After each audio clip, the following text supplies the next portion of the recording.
Welcome to A Moment of Zen. Time to sit back and relax as model, actress, mentor, and supermom Zen Sams takes you on a sexy and wild ride, covering the latest in film, fashion, pop culture, cryptocurrency, fintech, cannabis, and entertainment from the millennial mom's perspective. Here's your host, Zen Sams. Hello, my beautiful tri-state area. Welcome to our 107th episode. That's right. Over 2 years on the air, always going strong. God bless. It's always such a pleasure to spend my time with you on the airwaves. Thank you for listening and interacting with me on social media. That truly does make it all worthwhile. Please make sure to follow me at Zen Sams. That's Zen with an X, not a Z. And also remember that we're now live on Traverse TV Sundays at 1 p.m. Eastern, Fintech TV Wednesdays from 7 to 8 p.m. And of course, all episodes of A Moment of Zen are now streaming 24/7 on Kathy Ireland's Your Home TV. And of course, you can always find us on our YouTube channel at Zen Sams. We have such a great show lined up for you today. Very, very exciting stuff. In our disability awareness segment brought to you by Navay Travel, today we're featuring Down syndrome advocate, influencer Melanie, supermama to 5 kiddos, including her youngest, Hudson, who has Down syndrome. Now, Melanie goes by a handle called Our Huddy Buddy on Instagram. Now, when Hudson was born 2 years ago, she started the Instagram page to help share the beauty and joy of Down syndrome. Today, we're chatting disability awareness, Down syndrome advocacy, and demystifying the stigmas. In our Hello Open Metaverse segment brought to you by Animoca Brands, we have a real treat from our very own Fintech TV studios, live from the iconic New York Stock Exchange. We'll be joined by 16-year-old teen sensation recording artist Stefan Benz, coming off his fresh releases Fastened and Babysitter. And of course, let's not forget his amazing debut on this season of ABC's American Idol. Stefan was hailed by US Weekly as one of the hottest young rising stars to watch out for in music. He's both a singer and a songwriter. He joins me with his manager, Manny Mijares, co-founder of Hit Music Partners at the Stock Exchange. And we're going to be chatting about where the music industry is headed in Web 3.0 and how the blockchain is empowering artists all over the world. We'll chat about the impact of digitalization of the music industry and how NFTs are reshaping artist payouts.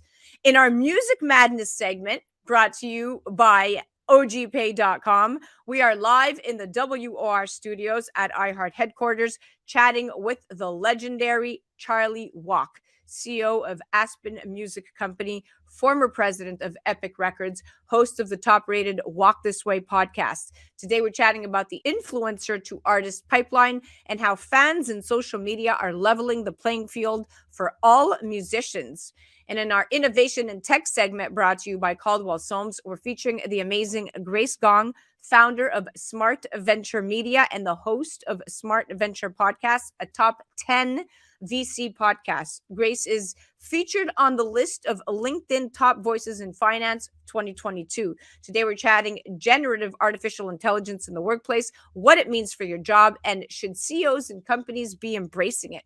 Stay tuned for our disability awareness segment featuring a Down syndrome advocate, influencer by the handle Our Huddy Buddy, supermama to 5 kiddos, including her youngest, Hudson. Today, we're chatting disability awareness and Down syndrome advocacy. We'll be right back after this. You're listening to A Moment of Zen right here on 710 WOR, the voice of New York, iHeart Radio. A Moment of Zen is brought to you by Navay, a members-only travel portal exclusively available through Organo, offering members steep discounts on nightly or weekly hotel stays, cruises, auto rentals, excursions, and so much more. With its travel getaway portal, Navay makes the days of surfing multiple travel sites and spending hours evaluating the best deals done with. That's because with Navay, you are guaranteed the best prices. Plus, to gain access to an even more expansive collection of condos, hotels, cruises, vacation villas, fantasy getaways, and concierge service, there's Forever Weeks. Simply purchase a Navay Forever Weeks package one time and enjoy the benefits many times. With Forever Weeks, forever means forever. Not only does Navay guarantee you the best prices, but it is also one of the few travel portals that pays a referral bonus, in addition to you earning rewards points, which can be redeemed on the Travel Getaway portal for further discounted hotel room rates. Become a member today and Navigate the world world of travel. Navay, the world for you to experience. For more information, go to navay.travel. That's Navay, Nave.travel. Welcome back, beautiful tri-state area. You're listening to A Moment of Zen right here on 710 WOR, the voice of New York, iHeart Radio. I'm your host, Zen Sams. Coming up in our disability awareness segment brought to you by Navy Travel, today we're featuring Down syndrome advocate and influencer Melanie Drubay, supermama to 5 kiddos, including her youngest Hudson, who has Down syndrome. When Hudson was born 2 years ago, she started an Instagram profile with the handle @RHuddyBuddy to help share the beauty and joy of Down syndrome. Since then, she has made it her goal to help educate, advocate, and celebrate differences and to teach others how to do the same. She was a labor and delivery nurse for over 10 years, but now a stay-at-home mama with a new purpose to spread the joy that Hudson's life brings to her family every single day. She delights in using her platforms to shine a light on the beauty of Down syndrome and all those who are marginalized in society.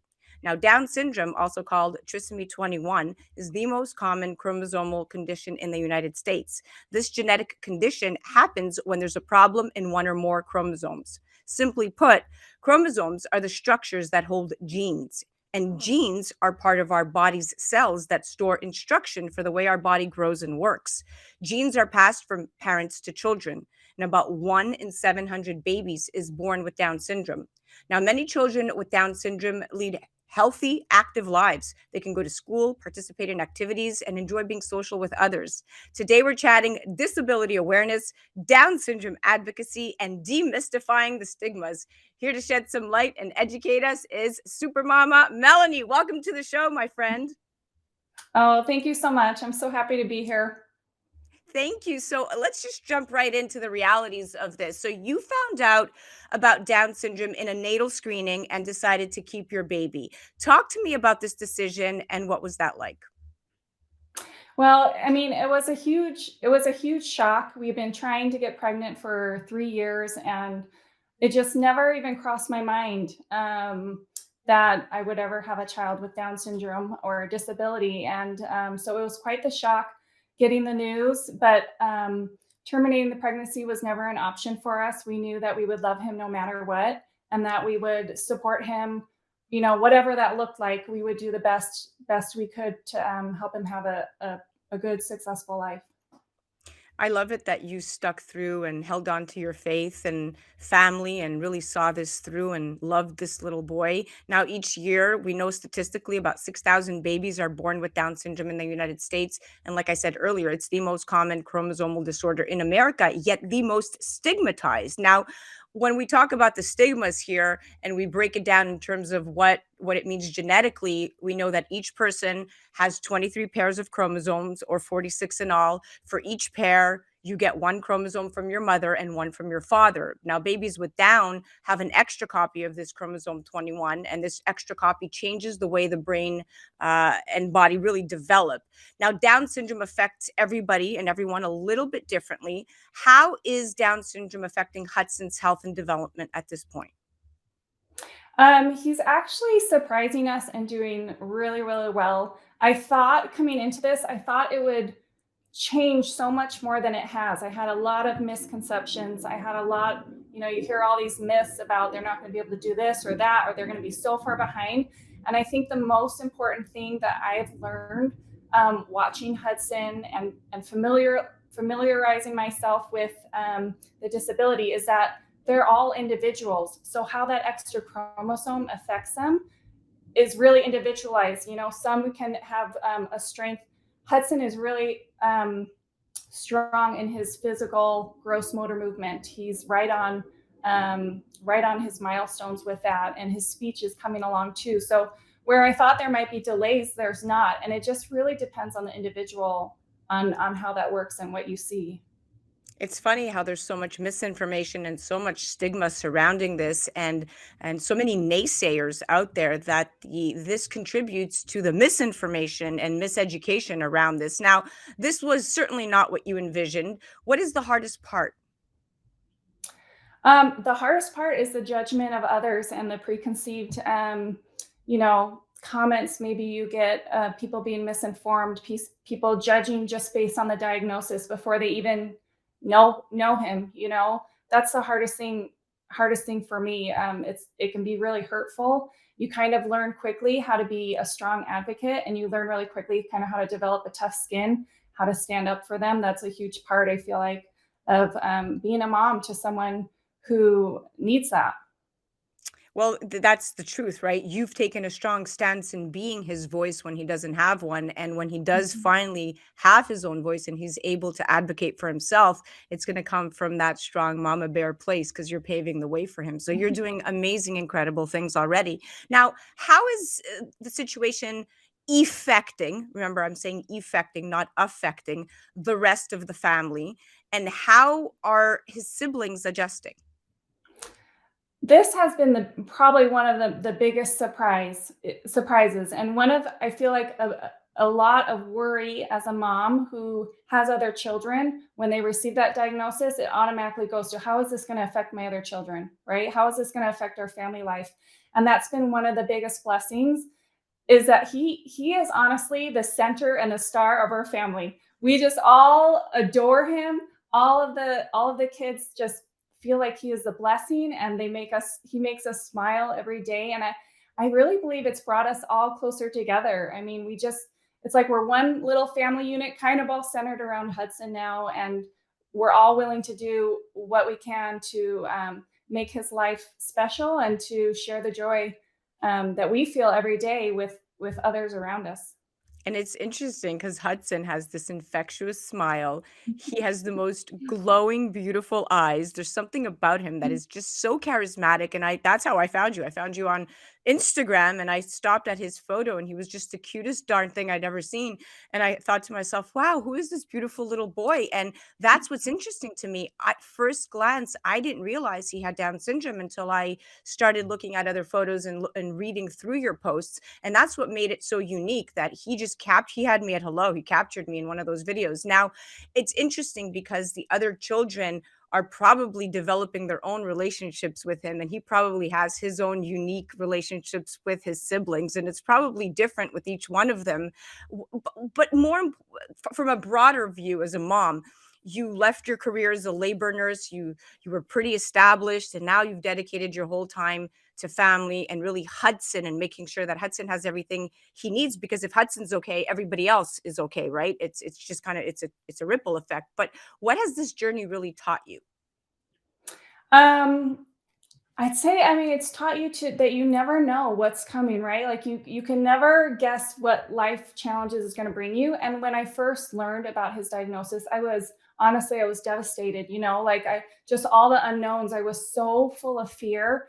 Um, and and that lasted for quite a bit of the pregnancy. I mean, there were other complications, medical complications, that also made it scary. But um, you kind of learn along this journey how strong you are, and how, no matter what comes your way, especially when it's related to your family or your kids or something you love, you're gonna give it your best. And even if that's scary or you don't know how that's going to go, you sacrifice things to make it work, and to love your children, and to give them the best possible life that they can have. It's funny when you hear people say, he's going to be a burden. Why would you do this? And all these terrible comments out there that I've seen posts on. And it's funny because you can't judge until you're in somebody's shoes. Only God could judge. But the people out there that are saying these negative things about, terminating a pregnancy early on, or even the doctors that are not shepherding the process along in an honest, transparent way, and instilling fear in the patients once they get a diagnosis like that. I mean, that's where we really need to look at to demystify the stigmas, because it really does begin with the providers, with the community, with the friends and family, but really just a broader education on what it means to carry a Down syndrome child to term, and to really see that child through life. There's a lot of misconceptions. What do you feel is probably the biggest misconception about Down syndrome? Definitely that they will be a burden, that they won't be able to live independently, that they will ruin your marriage, ruin your family. I mean, there's so many misconceptions, and that's why I feel like it's so important, especially on social media, to show the joy that comes with it. Yes, there's challenges, but there's challenges. I have challenges with my other children who don't have disabilities, so it's not, you don't have challenges just exclusively because you have a child with a disability. And so just learning how to embrace that and stay positive and move forward is really the best thing, and kind of ignore all of the naysayers and not listen to them. Yeah, amen to that. Now, it's for a fact, you said it, factually, people with Down syndrome can expect to live to over 60 years old. I mean, if you look at the statistics, in the 1940s, a child with Down had a life expectancy of maybe 12 years old. These days, their life expectancy is well over 60, and a baby with Down syndrome could live into their 80s, which is in line with the general population if you're looking at the latest stats, not the stats that have been stacked up until now. So, yeah, it's come a long way. Now, what is the best way to encourage others who have a new diagnosis for Down syndrome? To It's kind of hard. My best advice is to reach out to, whether it's on social media, whether it's to a local Down syndrome group, whether it's to finding other families, but seeing a real life family dealing with Down syndrome on a day-to-day basis is really what gave me peace. I could see that, it looks just like a typical family. It's not always that much different, but at the same time, sometimes it's hard. You have to wait to be ready. For a couple months, I wasn't ready to reach out. You kind of have to come to terms with your own feelings before you're ready to, go talk to someone about it. So I always just say, give yourself grace, give yourself the time you need to process all the emotions. It's unexpected. You definitely weren't expecting it. So it takes a little minute. Give yourself some time and be patient with yourself. And then when you're ready, reach out and let others, there's a huge community. We're all waiting to help you.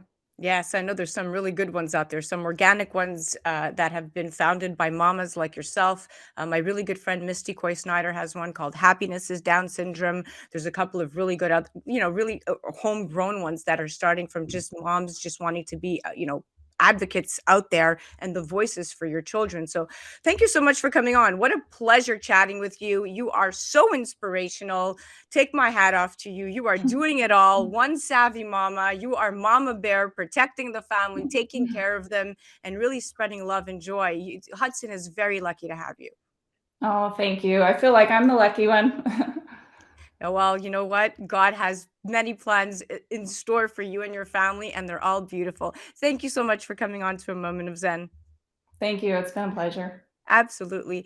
All right, listen, guys, the self-care abilities of people with Down syndrome have improved over the years due to interventions like physical therapy and occupational therapy, and that can help people improve mobility and maintain, most importantly, independence. Now, most kids with Down syndrome will live a normal life, although they'll experience learning and some developmental delays and possibly health problems. Children born with Down syndrome can grow up to be totally independent.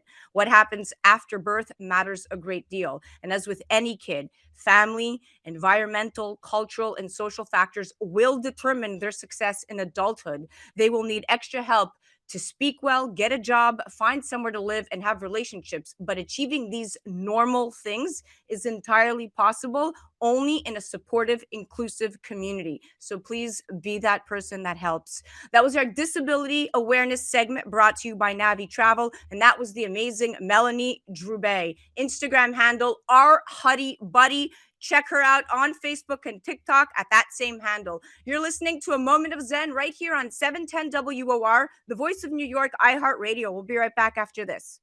A Moment of Zen is brought to you by Caldwell Soames Incorporated, investing globally in transformative businesses like Original Digital Corporation, or ODC. ODC develops advanced consumer and commercial fintech solutions such as OG Pay, which will transform the way you manage your money. From sending and receiving money globally for free, paying for goods and services in person and online, pay bills, buy and sell digital currencies, all while earning interest. OG Pay is easy to set up, FDIC insured, and your information is secured. Check out ogpay.com. Welcome back, beautiful tri-state area. You're listening to A Moment of Zen right here on 710 WOR, the voice of New York, iHeart Radio. I'm your host, Zen Sams. Up in just a few minutes in our Music Madness segment brought to you by OGPay.com, we're chatting with the legendary Charlie Walk, CEO of Aspen Music, former president of Epic and Republic Records, host of the top-rated Walk This Way podcast. Today, we're chatting about how fans and social media are leveling the playing field for all musicians, specifically the DIY, do-it-yourself indie artists on the rise, growing 40% in 2022. Now, independent artists are becoming successful by new ways of releasing and re-releasing and promoting their music. Now, I try to connect with artists as much as I can. I love hearing about their journeys and what drives them. And lately, more often than not, I find that we're talking about social media and virality. Having a song go viral is like catching lightning in a bottle. Rare, but very exciting. Over the course of the last few years, independent artists have emerged as the fastest growing sector of the music industry.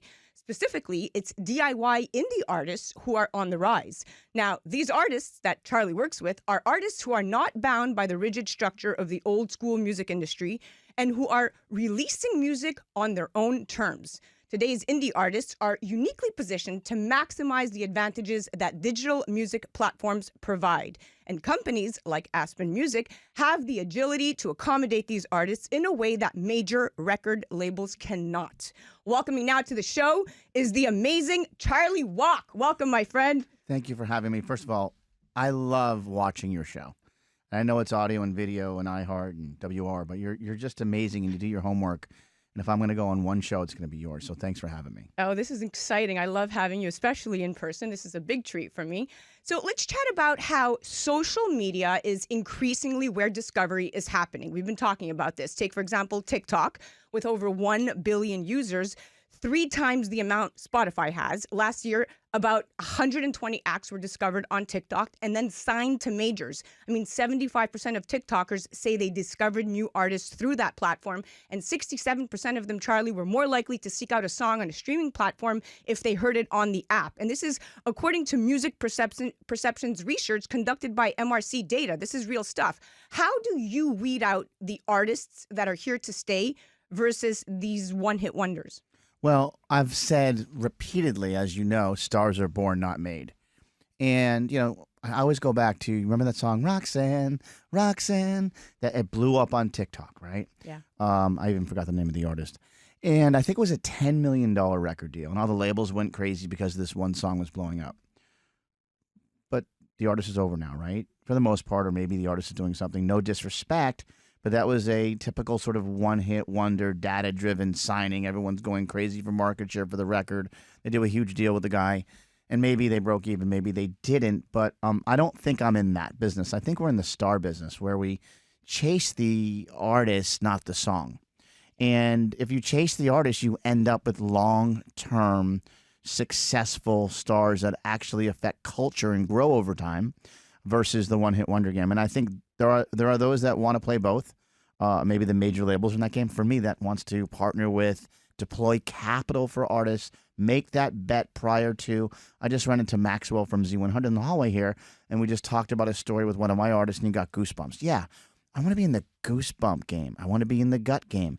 If you can't look at an artist and feel and get goosebumps, well, how the hell is that going to translate to a stadium or an arena, or get thousands of people, all different types of people globally, to get behind a song or a T-shirt or a ticket or the whole process of someone's social media community?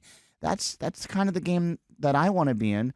But I also think there's blockage, right? So although all those artists or songs have broken, how many real artists have broken from TikTok? True. Come on, give me a name. Okay, Lil Nas X. Give me another. It's small. Yeah. And that's because what TikTok sort of puts out there with their amazing algorithm is you can sort of throw a Hail Mary and put your thing out there and pray to God that something goes viral. Well, what if you do go viral? Are you ready? Yeah. Have you done the work? That's a whole other. Do you have a fan? I mean, do you think these stars that you go see, Harry Styles has been doing this since he's 14 years old. When you go see him at a stadium arena, there's a reason why he's great. He was born that way, but he's practiced. He's done the work. He's done the work. Now Put in let's the chat the hours. solution. So to your point, if the music is good, fans will find it and crowdsource its popularity, right? So one thing that major record labels have that independents don't are huge promo departments whose only job is to push records to radio. And right now we see as short form videos are on the rise on platforms like TikTok, YouTube Shorts, and Reels. They continue to grow in popularity, and the importance of music discovery in traditional media channels like radio is actually declining. I mean, these days, music discovery is happening on social media. And if the music is good, to your point, fans will find it and crowdsource its popularity. Feels like fans are the new CEOs. What do you say to this? I've been saying it on so many podcasts, including Walk This Way. You and I have had these conversations off air because I know how fascinated you are in understanding artist discovery, because you want to meet these artists and help them grow as well. That's part of your DNA. So yes, I say that artist discovery today is the most critical thing, and the way they're discovered really are by fans. So when you think about a streaming service, streaming is not radio. It doesn't play songs for you over and over. It's a place where you go. It's a digital record store, right? And you go to type in what you want to hear repetitively, and you put it on your playlist. So what makes you do that? Something happens off platform, off the streaming platform. I call that the context of everything that happens off platform in culture. Thus, it goes back to basically the traditional game of discovery. Someone telling somebody sharing something, except instead of it being local, it's global, right? It's a global music business because everyone around the world now can go onto a YouTube or a DSP, which is a digital service provider, and listen to the same thing. And social media is global. It's shareable globally. And that's the beauty of it. So what do we say? Fans are the CEOs of new songs and new artists, and they will hire you and blow you up, and they will fire you if you suck. It's true. And now at Aspen Music, you always put artists first. And for you, it's an ongoing priority. You want to help more indie artists become working musicians. And I respect that tremendously. You're constantly challenging yourself to build solutions that make your artists' lives better and actually solve their problems. How are you adapting to the digital process, and what does artist management look like in the face of social media and influencership? Well, there's a couple different ways I do it. First of all, from being at, when I go back and look at the labels that I ran, I think our biggest successes were the ones where I got in the biggest fights with the boardroom, or I call them committeeits. Diane Warren, who's a huge writer, she came up with this term, committeeits. When you go into a room and play a song for a bunch of people, do you think everyone at the same time is going to say, yay, it's amazing, if it's new and different? When we had Shakira Hips Don't Lie that we redid with Wyclef, I remember playing it for my entire company, and they all thought I was crazy, and no one would look at me in the eye, and I left pissed off. And so I always have that scar on me where, like, I don't care what anyone thinks. And I think part of our job is to go out and discover new and believe. And to the question you asked me about what's a manager today, or what's even a production deal. And so when you think about what I do with artists before they break, I like to get involved in the next, on the verge, where you see that gut before data hybrid sort of situation developing. You know you're sitting on greatness, but they haven't broken yet, may not necessarily have the fan base or the song. But you, your team, me, and others around know how to pull out maybe their greatness and push it further quicker. And what do you get for that? You get a piece, management. You deploy capital. You're giving someone money that maybe a major label would do. I'm providing now the capital that a major label will do, but I'm taking a bigger risk. And with that bigger risk, maybe you have more ownership or a different type of deal because you're making a bet, predicting the future, right? Or thinking about what can happen versus, oh, this is already happening. It's very easy for everyone to look at the same data and write that check. And you know what's interesting? You're on the money, because when you look at the figures, right? The figures released in IFPI's Global Music Report show total trade revenues for last year were $26 billion, and subscription audio streaming revenues increased by 10% to about $13 billion. And there were about 589 million users of paid subscription accounts at the end of last year. Specifically, it's the do-it-yourself indie artists who are on the rise, like I said, growing over 48% last year alone. Now, what this ultimately represents, Charlie, of course, as we know it, is a sea change in the A&R process. And unlike the majors who spend tens, even hundreds of thousands of dollars promoting artists' songs. Indie artists don't have those resources, but what they do have is the opportunity to upload music directly to social media platforms and seek fan feedback before investing in the promotion of the song. So what are the top, say, 3 things that need to transpire for an artist before they start to see monetization of their tracks? Well, first of all, it does start off with community and fans. I like to know that somebody likes you. I like to know whether it's a great song or a great short form, snackable content piece, that you're growing your base and you're doing the work. We always say we can't want it more than the artist. I said this yesterday on Elvis, and I'll say it again. The artist has to be the CEO of themselves and want it. I'll get behind you. I will deploy capital. I will give you the best team possible. I will be with you. My team will be 24 hours a day, but you got to want it. You got to wake up hungrier than all of us, because at the end of the day, it's your brand. An artist is a brand. A brand is a promise. What's your promise? And then be consistent and repetitive to that. And then we talk about, I always say, do you want to go out for a good lunch today, or do you want to go out for a great lunch? Doesn't everyone love great? Yes. And when you think about like even a burger, like I'm a burger freak, which I'm trying to quit. And you think about, Shake Shack versus In-N-Out, and I'll go deep on this, but they're great burgers. We can argue which one's better. But when I get off that plane in LA at LAX, where am I going? In-N-Out, double, lettuce wrap, let's go. Great burger. I'm not going to McDonald's. Sorry, y'all. I'm going to In-N-Out. And so it's all relatable to like watching an artist that's great, that blows you away, makes you feel good, a song that gives you goosebumps and make you dance and makes you cry and all that stuff. Emotion.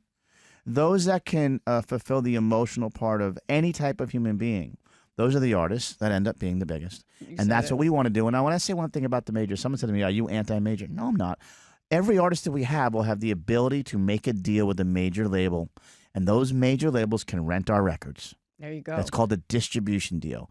But we're going to do the work, and we're going to maintain that ownership and that partnership with the artist because we deserve to, because we were there when no one else was. Yeah, you said it. And look, social media is like having a focus group for each track, right? Previously, artists didn't have the luxury of asking fans what they wanted to hear. I mean, the historical gatekeepers were, record label execs, just like, radio DJs decided what major label artists released. And there's a reason why these do-it-yourself indie artists are the fastest growing sector of the music industry. There's more access than ever and less gatekeepers along the way. And the discovery of new music through social media and streaming makes it easier than ever to find these new artists. And with the rise, of course, of social media growing hand in hand with the DIY artists, the playing field isn't really being leveled. It's actually being recreated. So what you're doing is pretty proprietary and revolutionary. And of course, what's happening in the digital transformation, the great Charlie Walk, you're at the forefront of that. So thank you so much. Well, let me be clear. You have to reinvent yourself. I used to be the guy sitting in the room, hey, I've got golden ears. And you know what? I do think I have good ears, but I'm wrong half the time because I now can have an audience let us know what they like and what they don't to make better decisions and make better financial decisions. I was with a girl the other night named Navay, who's on fire right now on Spotify, not signed to me. I just like her. And she told me she does 30 TikToks a day.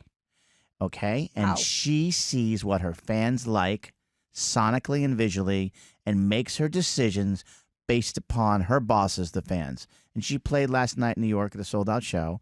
And she's next up. And again, she's not signed to me. I love new. Yeah. Sorry, y'all. I love new.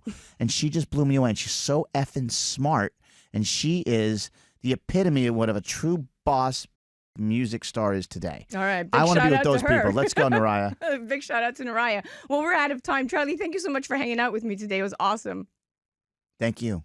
That was our Music Madness segment brought to you by OGPay.com. That was the legendary Charlie Walk, CEO of Aspen Music, host of the Walk This Way podcast. And of course, you could check him out on the gram at Charlie Walk, or you could head directly to aspenmusic.co. You're listening to A Moment of Zen right here on 710 WOR, the voice of New York, iHeart Radio. We'll be right back after this. A Moment of Zen is brought to you by Animoca Brands. As a worldwide industry leader in digital entertainment, blockchain, and digital property rights, Animoca Brands plays a key role in the future growth of the open metaverse. During unstable times like these in burgeoning industries similar to blockchain, it's important to realize that blockchain can and will survive and eventually flourish, and industry-leading companies like Animoca Brands will guide the transformation into the future. Animoca Brands will keep building a better and fairer Web3 ecosystem, create impact for better, and bring true digital property rights to all internet users through NFTs and the open metaverse. For more information and to become part of the excitement, go to AnimocaBrands.com. That's AnimocaBrands.com. Welcome back, beautiful New York City area. I'm your host, Zen Sams, here on Fintech TV on the floor of the iconic New York Stock Exchange right here in downtown Manhattan. In just a few, we'll be joined by 16-year-old recording artist Stefan Benz, coming off his fresh releases Fastened and Babysitter. And of course, let's not forget his amazing debut on this season of ABC's American Idol. Stefan has been hailed by Us Weekly and quoted saying he's one of the youngest rising stars to watch out for in music right now, both as a singer and songwriter. He recently became the youngest artist in the history of South Africa to have a #1 hit. Momentarily, he joins me with his manager, Manny Mijares, co-founder of Hit Music Partners. Today we're chatting about where the music industry is headed in Web 3.0 and how the blockchain is empowering artists all around the world. We'll chat about the impact of digitalization of the music industry and how NFTs are reshaping artist payouts. Irrespective of the industry, it's widely agreed that artists and those creating content should be the ones that profit the most from the consumption of that content. In actuality, however, the biggest pieces of the pie are eaten up by the platforms that host this content. The music industry is one of the most egregious examples of this, which is why many music artists are now trying to take control with the integration of blockchain and decentralization. These are the primary cornerstones of Web 3 movement. Welcoming now to the show are Stefan Benz and Manny Mijares. Welcome to the show, superstars. Congrats on all your success. Thank you so much. Welcome. Thank you for having us. Absolutely. Are you excited to be here? We're very excited. It looks very crazy excited. here. And by the way, it's a very exciting time in the music industry. So thank you for having us. Yeah, there's a huge shift, but you know, you've made it when you're 16 and you're at the iconic New York Stock Exchange. So. Yeah, I didn't know what to expect when I walk in here, but it looks crazy in here. Yeah, I'm glad to be here. All right, well, let's get to it. So, Manny, let's talk. How is blockchain, I want you to tell us, how is blockchain and decentralization revolutionizing the music industry in this time and space? That's actually a great question. And like I said, it's a very exciting time in the music industry. And I think traditionally, there's been a resistance between the evolution of music and how people consume music. I think that from the very beginning, music was always born with a black eye and self-inflicted the other eye. You know, just getting beat up. And there's been a hard shift. When you had the record, you know, people didn't want to accept the tape. When you had the tape, people didn't want to accept the CD. But now it's very fascinating that the music industry and labels are accepting NFTs. They're exploring Web 3. And even from a company like Spotify, which is a Web 2 company, now everyone's shifting into Web 3. So I think that it's a very exciting time because of the way that people are accepting the inevitability of the music industry. Yeah, without a doubt. I mean, at this point, when you look at smart contracts, right? Smart contracts are one of the most attractive features of the technology. You know, getting paid as a creative is not always the easiest thing. Stefan, you're going to figure this out very quickly. And all too often, up-and-coming musicians like yourself are just, you know, stiffed on their royalties, just not paid. And smart contracts are going to, in fact, help revolutionize and pave the way and, of course, mitigate that big misperception, ensuring that creators are, of course, not being cheated and getting paid up front. Now, Stefan, at the cornerstone of Web 3.0 lies what we call community. And this will drive, of course, mass adoption because community is at the core of it all, the same way that you have a community on social media, that you have now collectively, you know, you have 250,000 followers, maybe an aggregate of 1 million followers across all the platforms. Talk to me in today's market, how are you going to manage to get your following from your current platforms on social media to follow you into your blockchain and metaverse projects? Yeah, I mean, I'm really lucky to have a big chunk of my following on stable platforms such as, you know, Instagram and YouTube and those things, which is less of a, it feels like it's more stable than something like a TikTok, where I feel like it's harder for creators on TikTok to get those fans onto other platforms and to support the other things they do. So thankfully I have most of my fans in that, and I really have a loyal fan base. I have some crazy, some super fans that I love, And you know, I'm very blessed to have those fans that I think no matter what I do will follow into that.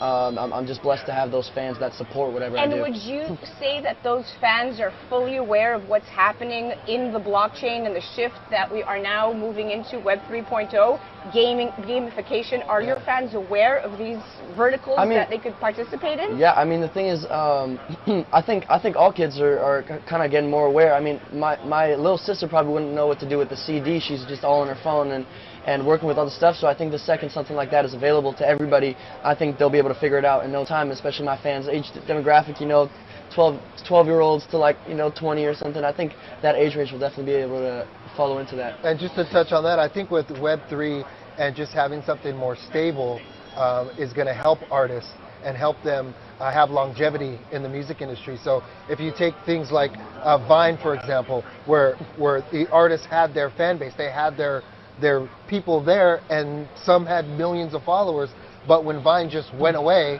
you know, they lost a lot of that. So I think with Web3 and the blockchain and you know, a lot of these artist NFTs, you're going to be able to have a direct relationship with your fans, and that's going to change the game and revolutionize artists and their community. Yeah, I mean, you just said it. I mean, NFTs have the potential to ensure that musicians are more fairly compensated for their work. I mean, with NFTs, musicians don't need to relinquish ownership of their content to platforms from the get-go, to your point. And some of these examples of NFTs we've seen, artists are now making money. They're monetizing outside of just their music income in other areas. I mean, the NFT market, if you look at it as a whole, started in 2023 with a huge bang, scoring over 945 million in sales and trading volume in January alone of this year. And this comeback means great news for collectors and traders after last year's harsh bear market. And what's more is NFT sales increased by 42% compared to December of 2022, and the numbers keep on rising. So this is amazing stuff. Now, Stefan, what do you think is the biggest mistake young artists are making today, and what kind of attraction does the metaverse really provide for your generation? I see a lot of people my age trying to succeed in the music industry exactly like I am, right? And I think something that's missing, and something I talk about a lot, is going back to basics in a sense to be able to go into this more futuristic route of it, right? If you go into this futuristic route of all the Web3 stuff, and you know, and it becomes more digitalized, if you don't have a backing, which is the foundations of music and actually being able to be a musician and play guitar and being put in these situations, I don't think you'll be able to succeed. So I think what's lacking today is really just development of talent instead of just being thrown into the deep end of the music industry, which a lot of artists are being done to. Yeah, without a doubt. And what do you think is the most attractive thing about the metaverse for your generation? I mean, I think it's very intriguing for young people, something new. Whenever anything comes out, you know, when TikTok came out, I was like, what is this new app? And I think something like this integration with the metaverse, I think it's just a shiny new flashy toy for young people to be able to experience. The metaverse is definitely a flashy new toy, not for just the kids, but for many. All right, let's move on. So, Manny, for decades, musicians have not been equitably compensated for their music, and this has been particularly apparent in the music industry. We know this. And as reported by Fortune, the typical total revenue split is 50-50, with only 50% of revenue going to the entertainer and the rest shared among agents, lawyers, and distributors. Now, this reality is even grimmer when it comes to musicians who distribute their content via streaming services. Now, most of Spotify's top 8% of artists earn less than $50,000 in streaming revenue, and that's the top 0.8%. But the digital process is a very different landscape. Manny, do artists still need labels going into this digital transformation? I think yes and no, Zen. I think that what's the most exciting about this is that now you can imagine artists getting paid instantly. I think with performing rights organizations like ASCAP and BMI and SOCAN, traditionally you've had to wait sometimes years before you get your first red cent, before you get your first dollar. And that's not counting hits that go international. So I think that what can happen and what's possible very soon is that imagine you're in a Macy's and you hear your song in an envelope, or Stefan is at the mall and he hears his song in an elevator and then gets a ping on his cell phone that he just got paid. You know, so imagine not waiting years, not waiting months, but getting paid instantly. I think that that's very powerful, and I think that this isn't With Web3 and the blockchain, I don't think it's has how it's been in the past, which is versus the labels versus Spotify. Right. The labels versus this technology. I think for the first time in history, it's coming together. Yeah. So I think that the labels haven't been as reluctant to take on change, which, coming from experience, is very fascinating. So I'm actually interested to see how they join and merge in the next 10 years. Well, I mean, look, it's amazing that you have a young artist like Stefan, who's 16 and who understands the value and the business proposition of not just being able to control a community of fan base, but then leveraging that community. That community will show up for you in the metaverse. That community will show up for your NFTs. Talk to me about the project that you have currently going on right now in the metaverse with the blockchain and the NFTs that that Stefan is a part of. Yeah, no, I think that one of the things that make this so special is that you can attach it to other things, right? If Stefan has an NFT and it's available, you can attach it to a cause. We're actually working on a project where we're giving a royalty, master share royalty, in his new releases that comes along with us also donating to a charity, and being able to trade that and keep that value, I think is something that's And what's the name of that platform? There's actually a couple different platforms, but right now we're working with obviously Ethereum, but it's directly on our metaverse on musicpartners.com. On musicpartners.com. There you go. So everybody has jumped on the bandwagon here. Stefan, thank you so much for coming. We are so happy that you came here to hang out with us this morning. Definitely a different, I'm crowd. Just looking at all the little TV screens. Definitely not your average suit and tie guest, but you are definitely paving the way for your generation, going where there is no path and leaving that great big trail. Manny, thank you so much for coming on. It was a pleasure. Yeah, appreciate you. Absolutely. Thank you very much. Guys, thank you for joining me here on Fintech TV, live from the New York Stock Exchange. That was teen sensation recording artist Stefan Benz, and that was his awesome manager, Manny Mijares, co-founder of Hit Music Partners. Now, despite these challenges, the use of NFTs in the music industry is a very exciting development that has the potential to greatly benefit both artists and fans. As the technology continues to evolve and improve, we can expect to see even more innovative and creative uses for NFTs in the world of music. I'm your host, Zen Sams, live from the New York Stock Exchange, right here on Fintech TV. We'll be right back after this.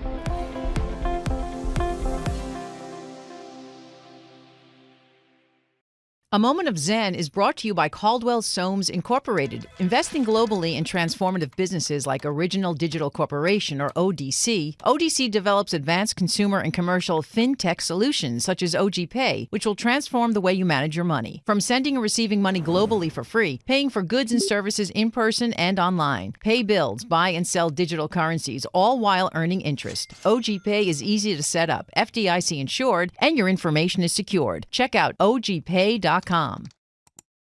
Welcome back, beautiful tri-state area. You're listening to A Moment of Zen right here on 710 WOR, the voice of New York, iHeart Radio. I'm your host, Zen Sams.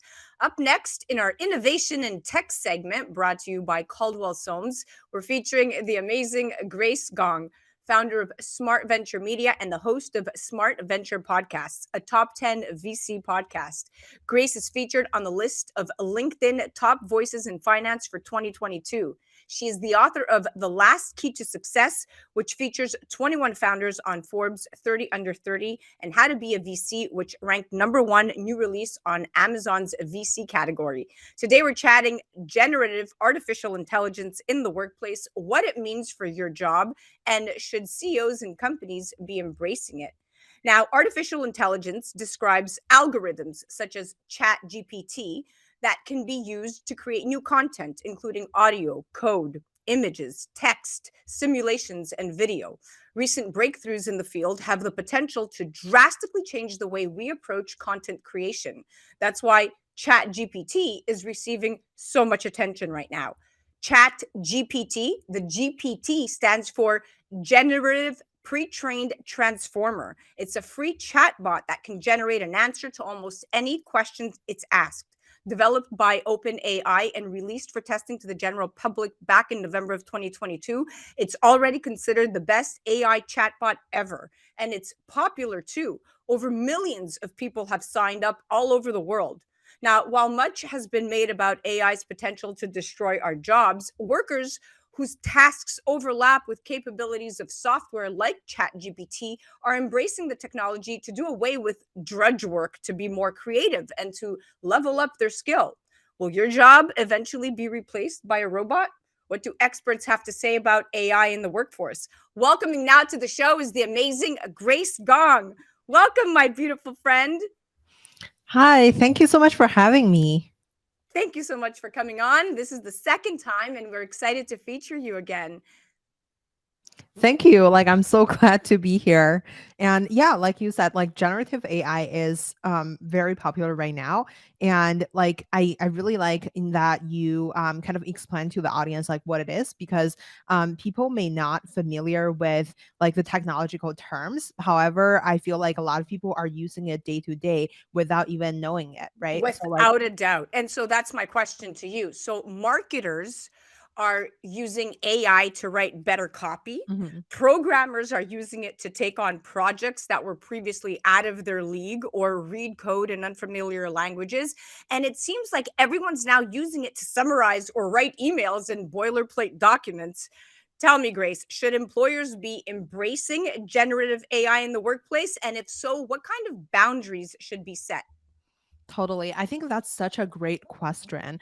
I think first of all, in my personal opinion, I definitely feel like CEO and leaders should definitely look into the sector to study it and learn about number one, what is the best tool for the what are the tools that you could be leveraged into your workspace. I've heard of big companies that are starting to kind of replacing human workforce with certain type of AI tools, for example, let's say legal or any type of research driven job. And then even in the restaurants, people who are serving the customers. And I feel like a lot of things are already starting. You can see the switch of people are leveraging the tools instead of human being. However, that does bring up a lot of different challenges and problems, right? So I don't think AI will entirely replace all kind of human workforce. A lot of things are with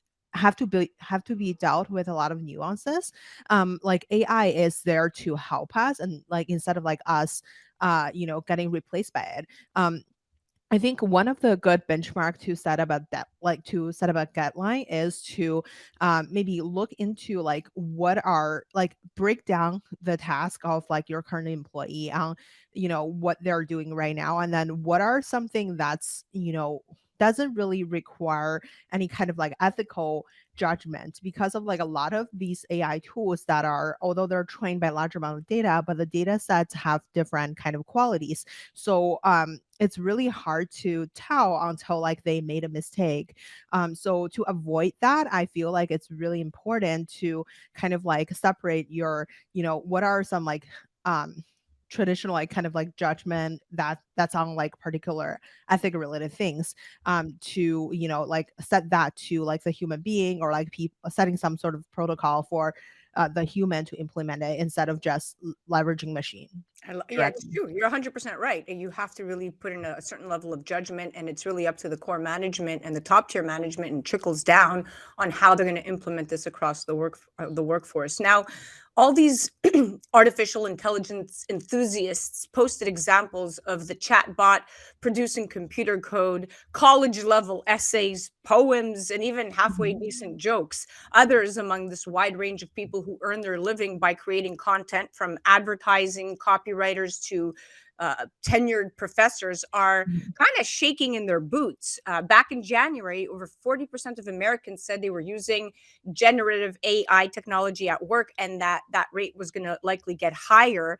And at the same time, about half of Americans think that AI could negatively impact the number of jobs in the US. So, it's a double-edged sword. But this is in its infancy right now. So, Grace, my question to you is: people say they're using these tools on tasks they hate, that allow them to focus on what they love. It's a sentiment white collar workers expressed over and over again, and it's part of why companies like Microsoft are leaning into AI so heavily into the workplace tools. Now, not all work, to your point, is good work, and soon Microsoft says workers will be able to ask AI powered tools to make Excel perform complex equations, to have PowerPoint build presentations, and to summarize Outlook emails all within seconds and by, talking to them like you would a person. So which career and or industries, Grace, in your opinion, will benefit the most from artificial intelligence?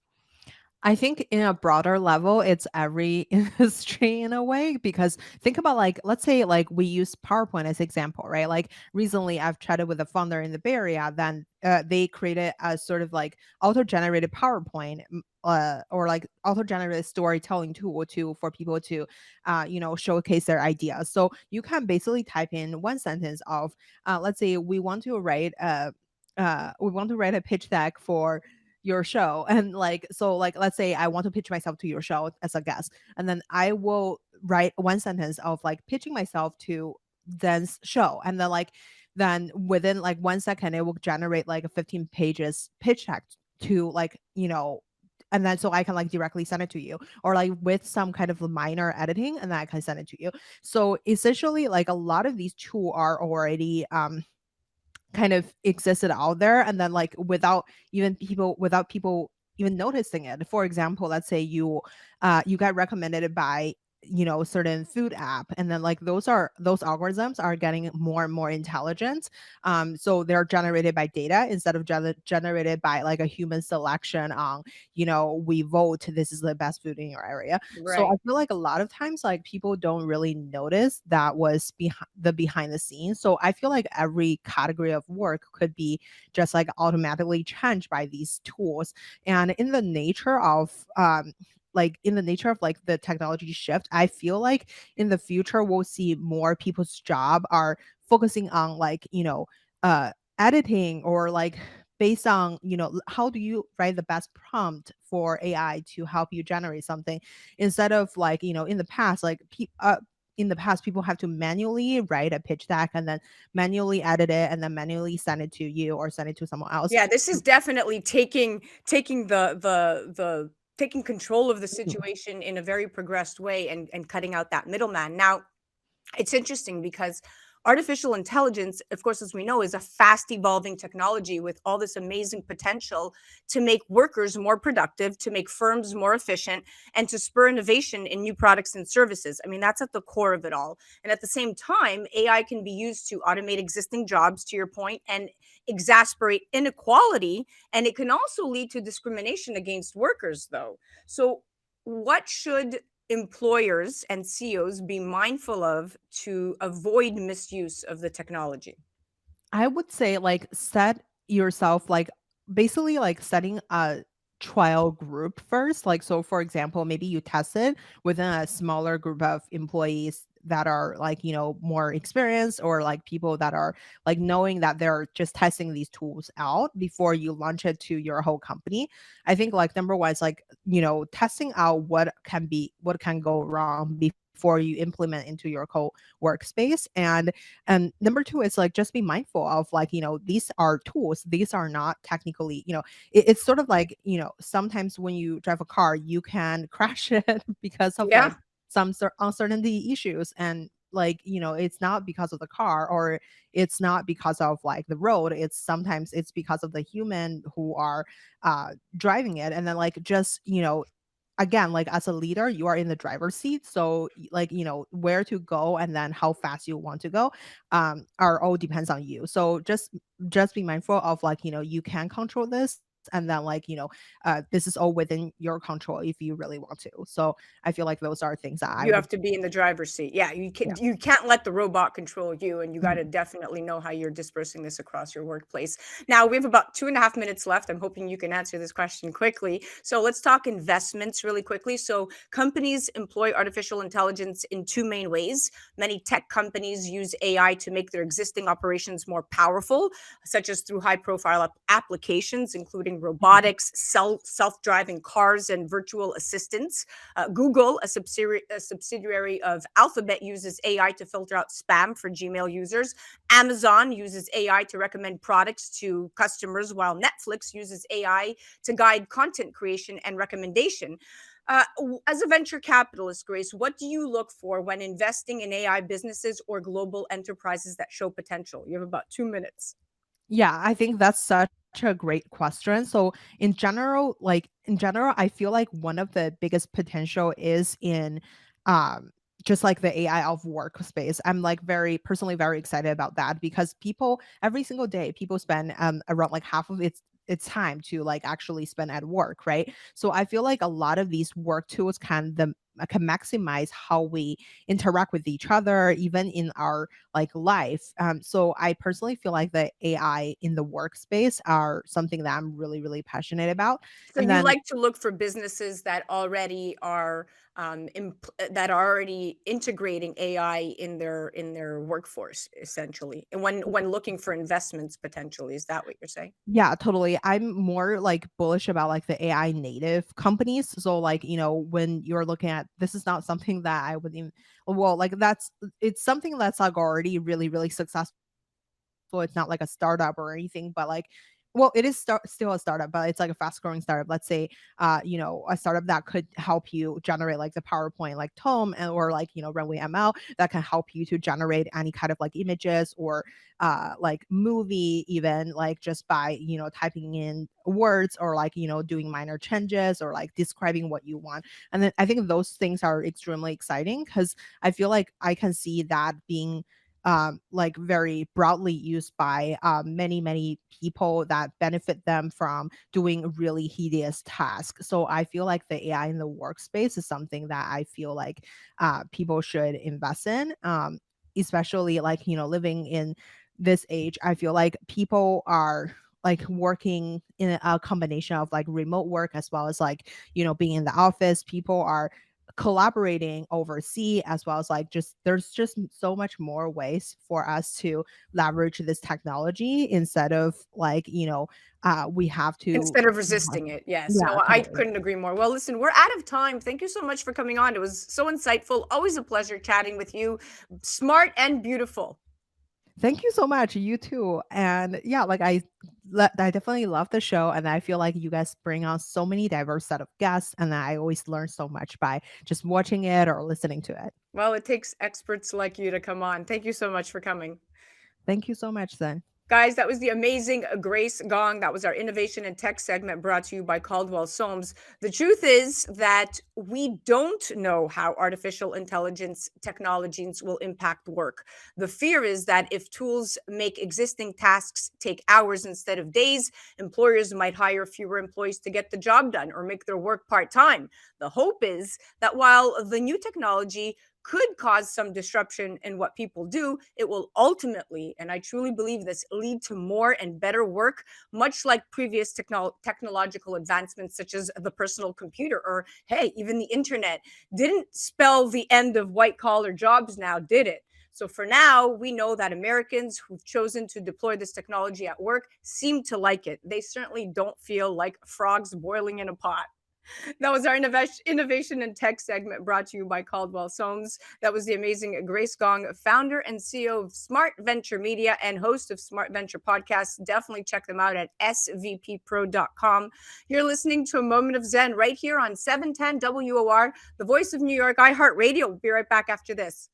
Hi, this is Kathy Ireland here on A Moment of Zen, brought to you by Your Home TV. We've developed an all-inclusive subscription-free network that you're going to love, whether it's financial freedom, fashion, beauty, health and wellness, wonderful weddings, travel and culture, cooking, entertainment, and short-form documentaries, programming for everyone. Classic films and new shows, including Kathy Ireland Presents American Dreams. We've developed this network just for you. Please check out yourhometv.com. Well, that's a wrap, my dear friends. Remember to join me right here on 710 WOR, the voice of New York, every Saturday night from 9 to 10 p.m. Or you could head to 710WOR.iHeart.com/a moment of Zen. And also remember that we're now live on Traverse TV Sundays at 1 p.m. Eastern, YouTube Sundays at 2 p.m. Eastern. All episodes are available on Kathy Ireland's Your Home TV streaming platform 24/7. That's free programming to you, and you could head directly to our channel, mox.yourhometv.com. Thank you for listening to A Moment of Zen. It's been an absolute pleasure being your host. Thanks again to all of our sponsors. And remember that happiness is the only thing that multiplies when you share it.